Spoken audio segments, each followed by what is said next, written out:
आज अंतर्राष्ट्रीय योगा दिवस है। जैसे हम अपने शरीर को रोगों से बचाने के लिए सुबह उठे हैं और योगा के लिए आए हैं, इसी प्रकार कोर्ट प्रोमाइसिस कोर्ट और एक कानून आपके अधिकारों की रक्षा के लिए बनाए हैं। और जैसे योगा में गुरु आपकी मदद करते हैं, ऐसी कानूनी रक्षा के लिए, अपने अधिकारों की रक्षा के लिए डीएलएसए ईस्ट का ऑफिस आपकी सेवा में सदैव तत्पर है।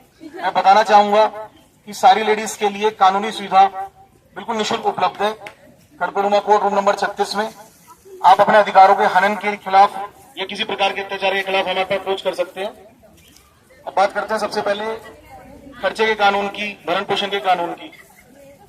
धारा 125 सीआरपीसी के तहत हर शादीशुदा महिला का अधिकार है कि उसको अपने पति से पूर्ण रूप से जो उसके खर्चे आ रहे हैं वो पूरे मिले, या इसके अलावा माता पिता भी अधिकार रखते हैं कि जिन बच्चों को पाल पोस के बड़ा किया गया है, जब उनको जरूरत पड़े तो बच्चे भी उनकी मदद करें।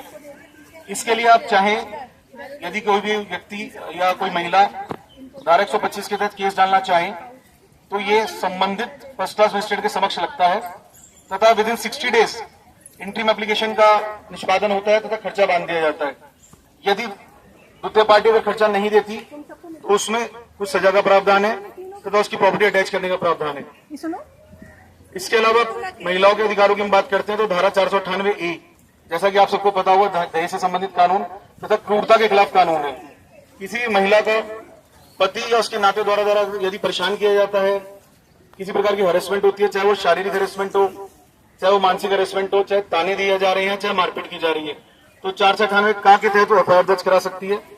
इसी चीज को आगे बढ़ाते हुए सन 2005 में घरेलू हिंसा से बचाव का कानून पारित हुआ, जिसके बारे में लगभग सबको पता ही होगा। घरेलू हिंसा भी 4 प्रकार की हो सकती है: शारीरिक हिंसा, मानसिक हिंसा, यौनिक हिंसा या आर्थिक हिंसा। आर्थिक हिंसा के बारे में बताना चाहूंगा, यदि पति 20,000 कमाता है और वो सारे पैसे किसी ऐप में, शराब में उड़ा देता है तो ये भी एक प्रकार की हिंसा है। महिला का जो अधिकार है और जिस स्टेटस से वो रह सकती है उससे उसको वंचित किया जा रहा है। पता लगा 25,000 कमा के ला रहा है, उसमें सिर्फ 5,000 घर पे दे रहा है, बाकी 20,000 ऐप में उड़ रहे हैं। इसके खिलाफ भी आप कोर्ट आ सकते हैं। या फिर कई बार महिलाएं कहती हैं कि ना तो हमें मारता, ना पीटता, ना कोई परेशानी करता, लेकिन ताने देता है। जैसे कि शादी से पहले कहा गया कि तुम बहुत सुंदर हो, शादी के बाद जब दहेज का सारा सामान आ गया तो कहा गया तुम तो बहुत काली हो। तो इस प्रकार के ताने भी हिंसा में कवर्ड है। ये मौखिक हिंसा में कवर्ड होता है, इससे मानसिक प्रताड़ना आती है। तो इसके लिए पहले 498 का सक्षम नहीं था। 2005 का जो ये कानून है इसमें लगभग सभी प्रकार की हिंसा कवर कर दी गई है। इसके लिए आपके जिले में एक संरक्षण अधिकारी होते हैं जिसके समक्ष अपनी समस्या रख सकते हैं, या आप डीएलएसए ऑफिस को भी अप्रोच कर सकते हैं। वो संरक्षण अधिकारी आपकी डीआईआर रिपोर्ट बनाएगा, डोमेस्टिक इंसिडेंट रिपोर्ट, और संबंधित मजिस्ट्रेट के समक्ष रखेगा। वादी का किसी प्रकार का कोई खर्चा इसमें नहीं है। समस्या ये आती है कि लेडीज आगे इसलिए नहीं बढ़ती, उनको लगता है कानूनी प्रक्रिया बहुत जटिल है, खर्चे कैसे उठाए जाएंगे, और यदि मैंने पति के खिलाफ केस डाल दिया तो ऐसा ना मुझे घर से बाहर निकाल दे या बच्चों से मिलने से रोक दे। तो इसमें सारे कानून कवर्ड हैं। यदि घर से निकालने की बात होती है तो निवास का आदेश इसमें संबंधित मजिस्ट्रेट दे सकता है। बच्चों से मिलवाने से रोकता है तो अभिरक्षा का आदेश यानी कस्टडी का आदेश दिया जा सकता है। खर्चा नहीं दे रहा तो आर्थिक आदेश पास हो सकता है, और अगर रहने की प्रॉब्लम आती है, घर से बाहर निकालने की बात आती है तो निवास आदेश दिया जा सकता है। किसी भी प्रकार की समस्या के लिए आप अप्रोच कर सकते इस एक्ट के तहत। बस इसी के साथ मैं अपनी बात समाप्त करना चाहूंगा। बहुत बहुत धन्यवाद। बहुत बहुत धन्यवाद। लेकिन मैं भी समरसता फाउंडेशन की ओर से एक बात कहना चाहूंगी कि ये जानकारियां सिर्फ उन लोगों के लिए जो वास्तविक रूप से परेशान है।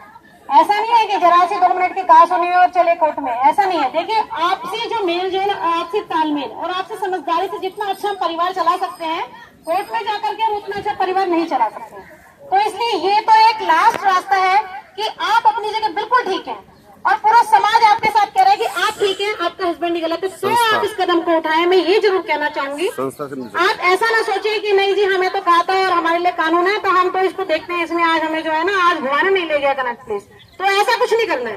थोड़ा सा अपने आप में भी धैर्य रखना है, शालीनता रखनी है, परिवार की तरफ अपना ध्यान रखना है, परिवार के स्वार्थ को सोचते हुए फिर अपना स्वार्थ सोचना है, तो हमारा परिवार ठीक चलेगा। उसके बाद भी अगर कोई समस्या आती है तो आप परेशान ना हो, समरसता फाउंडेशन हमेशा आपके साथ है। आप हमारे पास आइए, हमें बताइए, हम आपको हेल्प करवाएंगे, लेकिन वो केस जेन्युइन होना चाहिए।